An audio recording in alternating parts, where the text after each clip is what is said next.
Welcome back. Well, today we are going to continue with the Fancy Schmancy antique store trip that I started yesterday. And I saw a lot of things definitely worth taking a look at. Not a lot of things came home with me, but that doesn't mean there were not a lot of things to look at the antique mall. So, when we come back, we will take a look.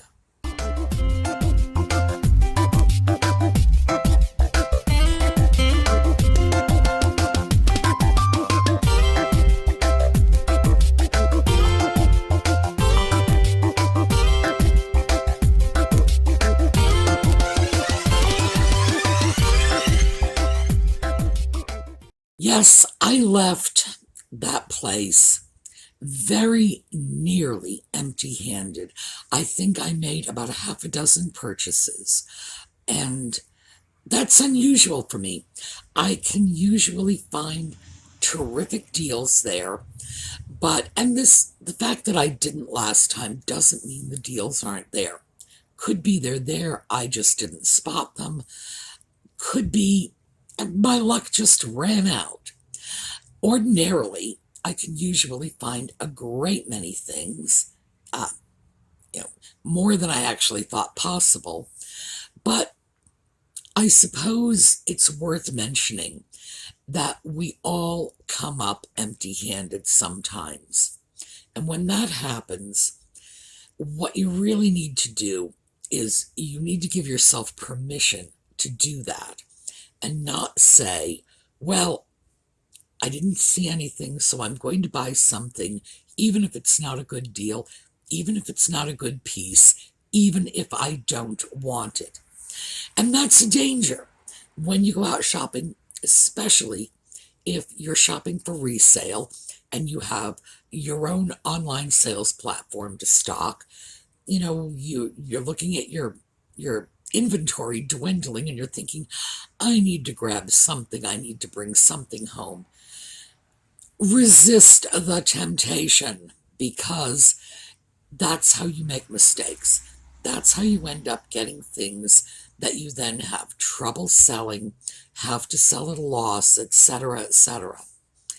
Never feel obliged to buy something when you go somewhere. Sometimes you're going to be able to do it, sometimes you're not.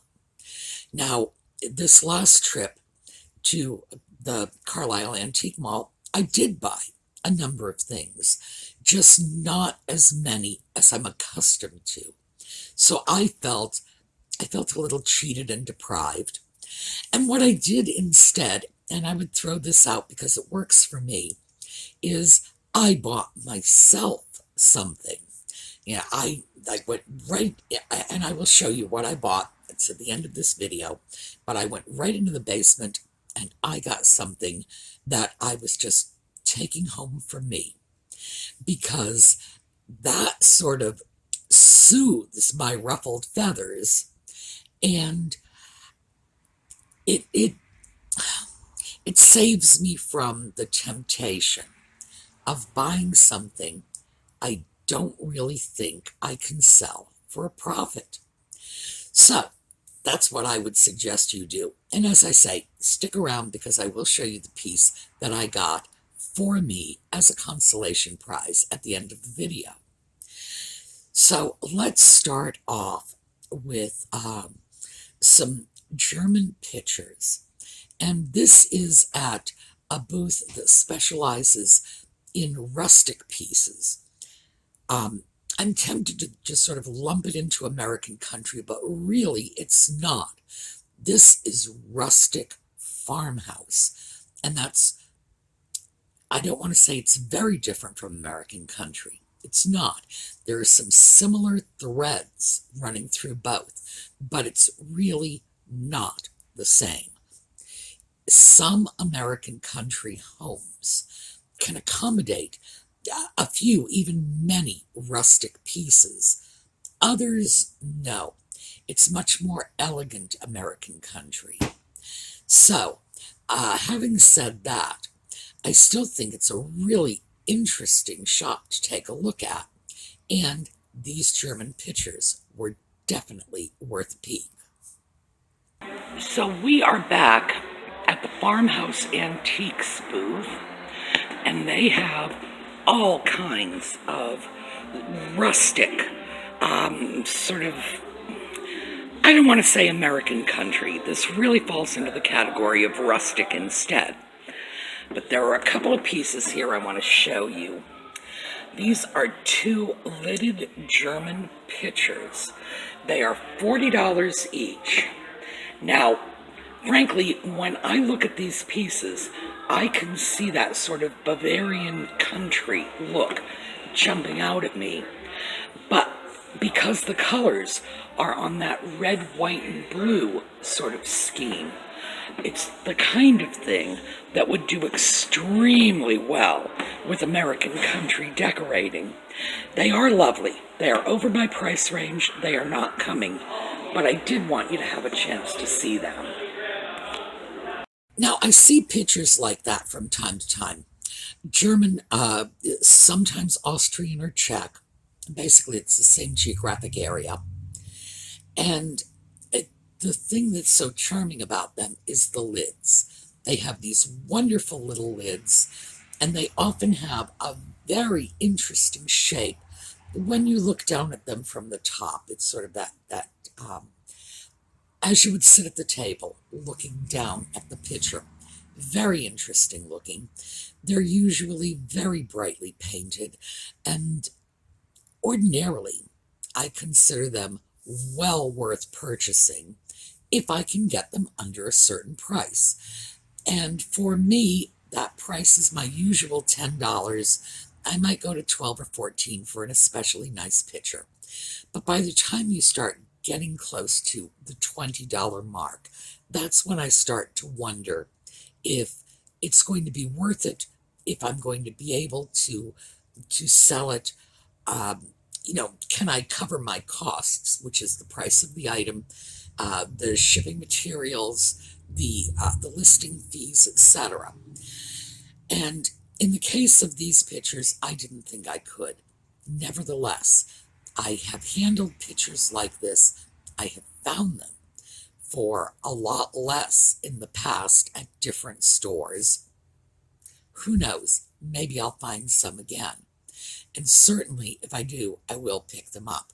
But I thought you might like to see those because it shows you how German country pieces can just slide right into the category of American country, where you get the crossover. So, next up, from there I went upstairs, and I've mentioned this before, that they use their space at the Carlisle Antique Mall very creatively, and they will have sort of booths on the stair landings. In other words, you go up, the stair landings are wonderful and broad, and you can just put display cabinets and bookcases up there without impeding the flow of traffic or making the stairs dangerous, hard to use. No, plenty of room. And in this case, the booth I saw was just off one of the landings, so it's halfway in between floors. And I had never been in there before. I stuck my head in a couple of times, but I didn't see anything interesting. This time, either the dealer they've always had in there has changed their stock, or they got a new dealer. And it was pretty much wall-to-wall mid-century glassware. Well, this is a little room. Actually, not all that little, I gotta say. It's probably about 15 by 15. It's off the stairs, and as you can see, it's mostly glassware and porcelain. Vintage, not antique. We've got Depression glass, Pyrex over here, Corningware over there, and one of these days we'll have to come in and just film glassware in this shop. As you can see, there was like everything from Depression glass from the 1920s and 30s right up to Corningware from the 70s and 80s.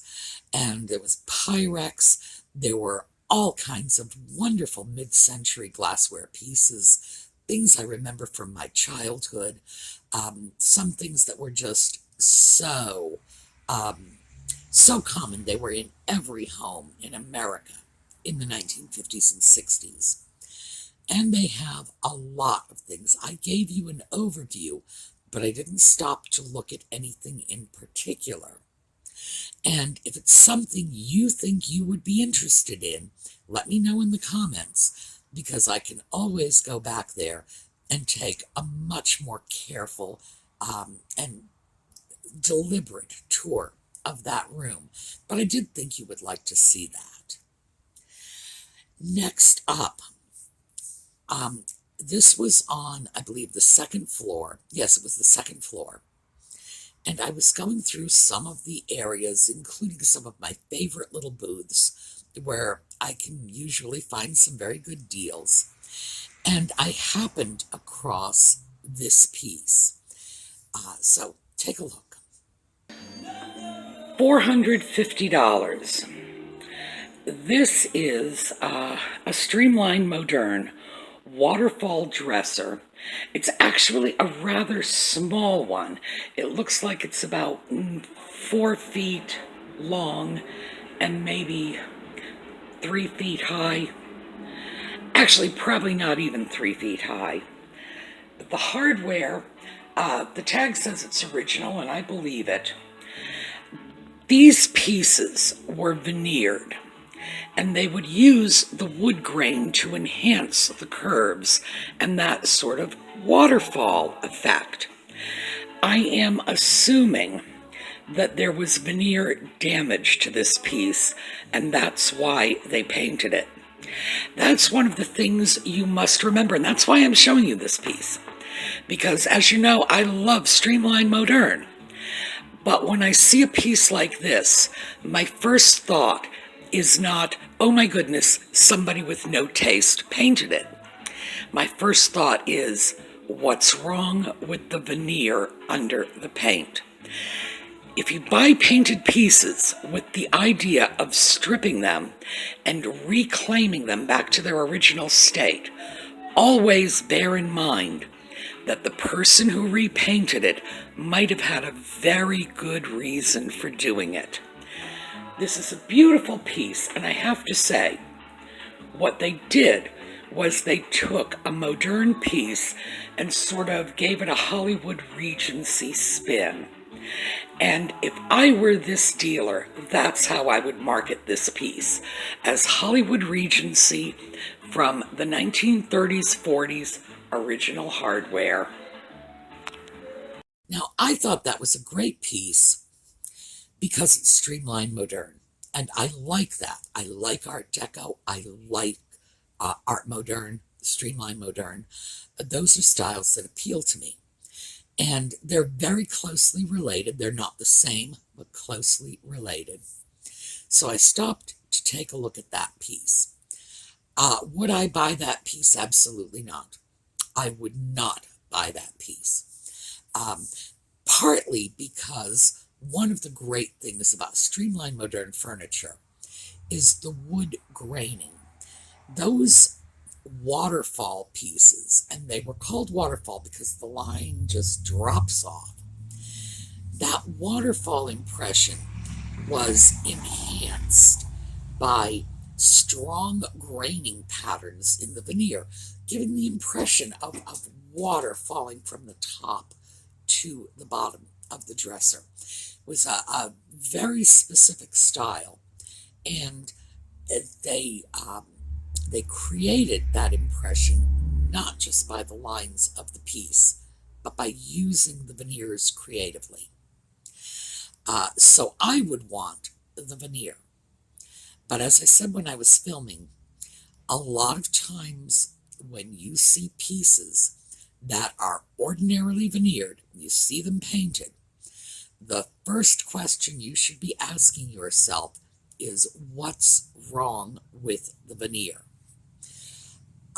A good furniture restorationist, or even just a careful home carpenter, can easily fill in gaps in broken, torn, missing veneer, sand everything down nice and smooth, and remember, preparation is 90% of the job.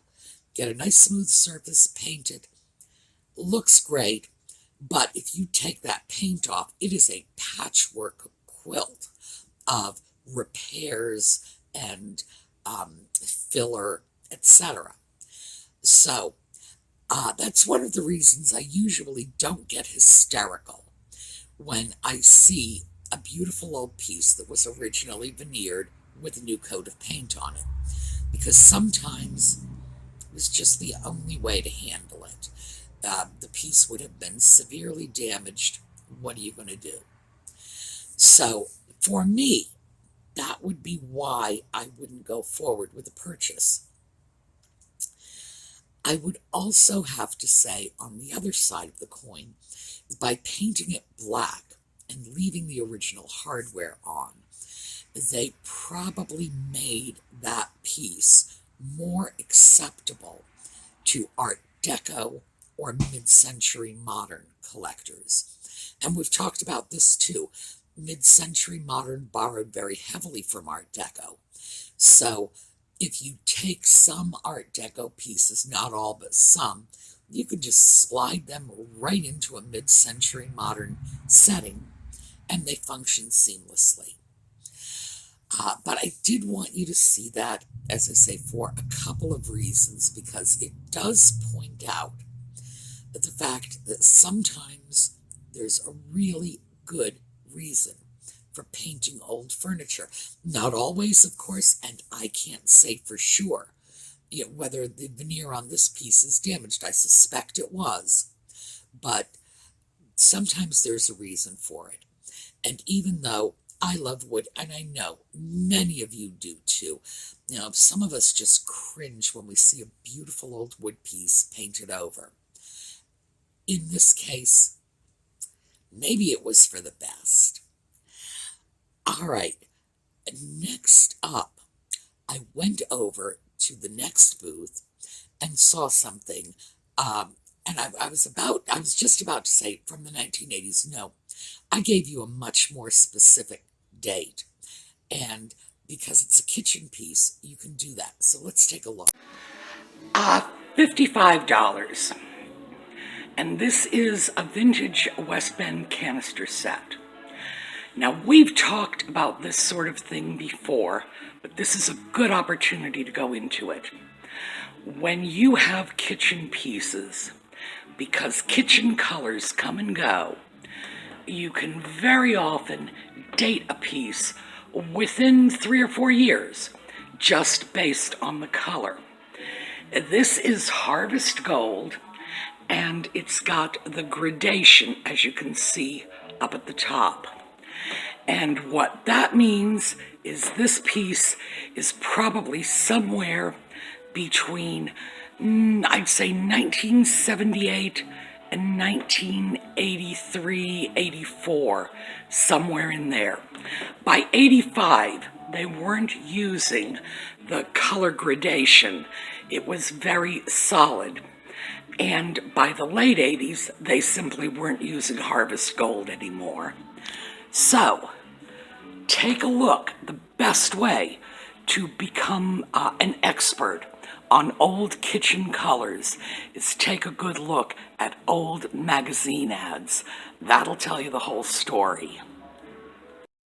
So how is it possible to date a piece so precisely just by looking at it?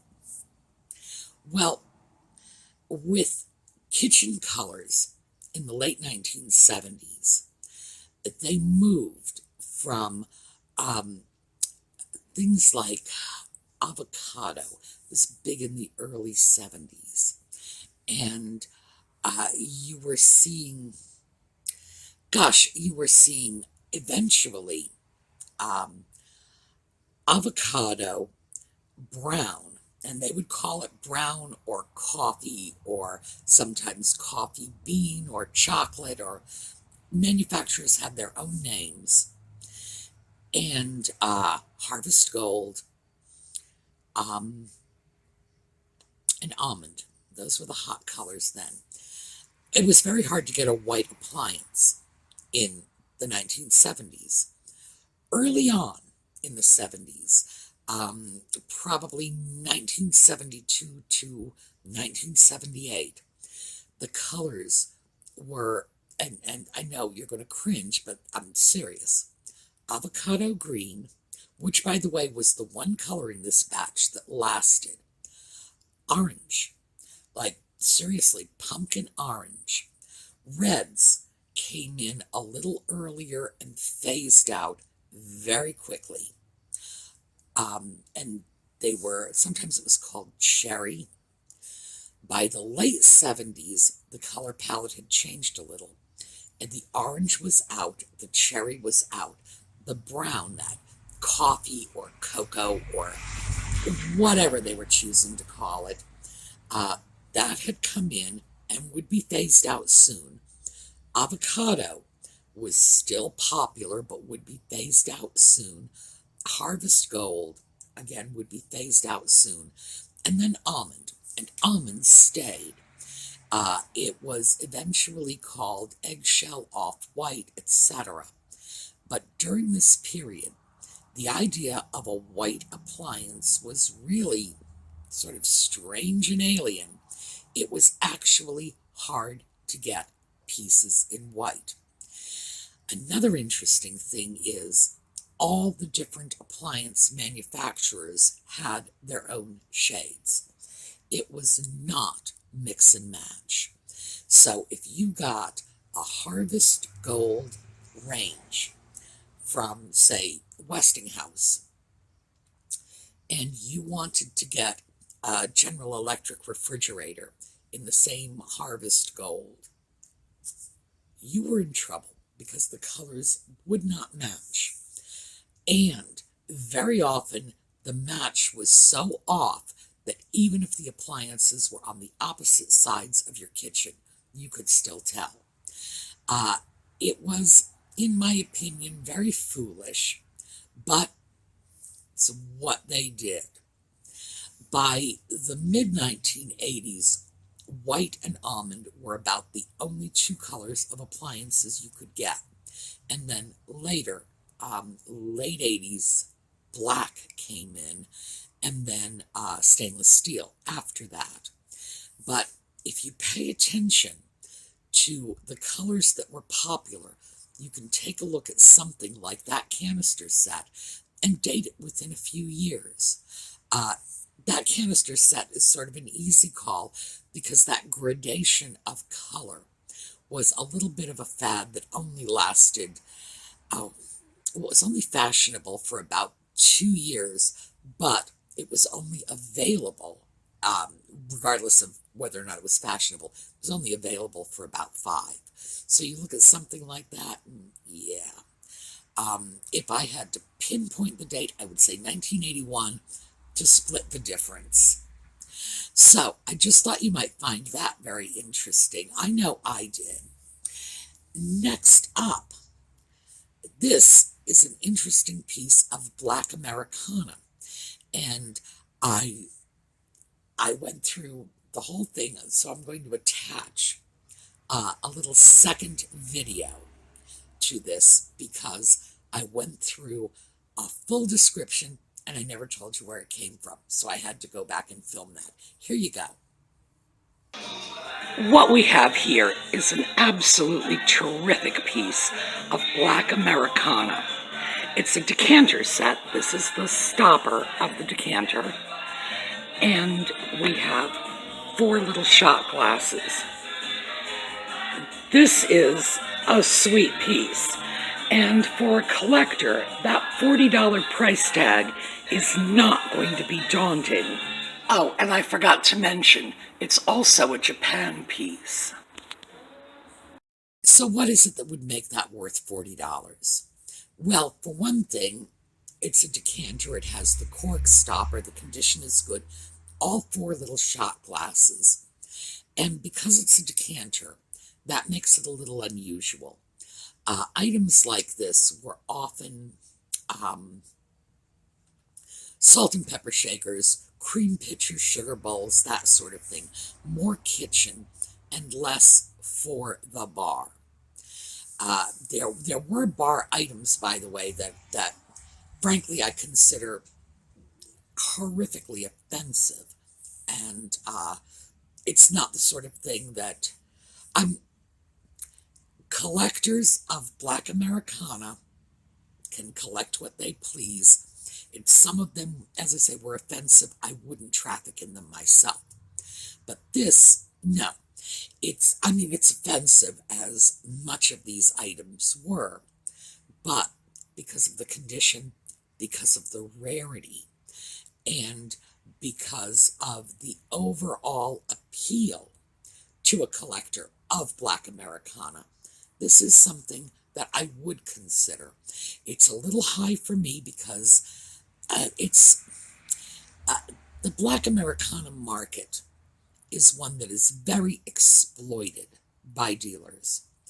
Dealers know that it's hard for people to get these items, and they shoot the prices up through the roof.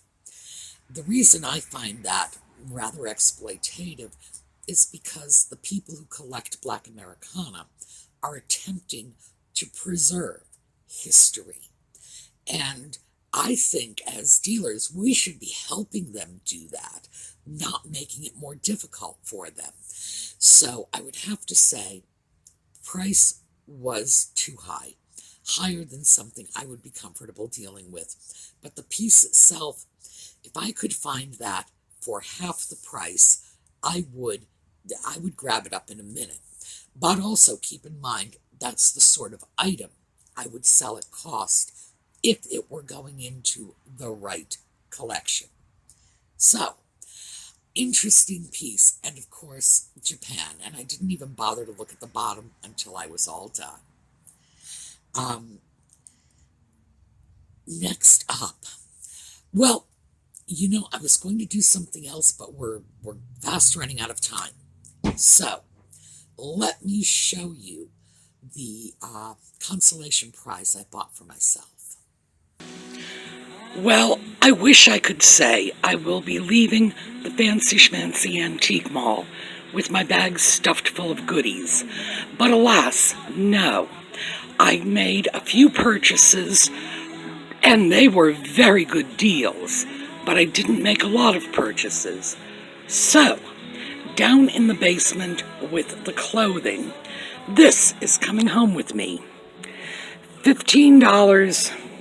It's a beautiful lightweight pashmina, and I have a remarkable fondness for these. So that's just to console me for not having a huge haul to take home today. Yes, I just went right down to the basement and I grabbed a pretty pashmina. Just like, no, this is coming home. It's coming home for me so that I feel a little better about leaving the store without, being burdened with 2 bags of goodies.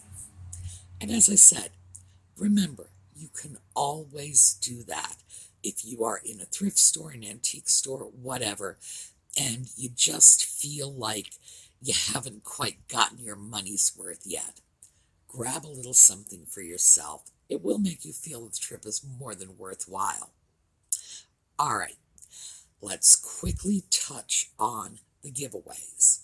Now, the giveaways are currently going on Facebook, and this is through the SueMe's Angels Facebook page.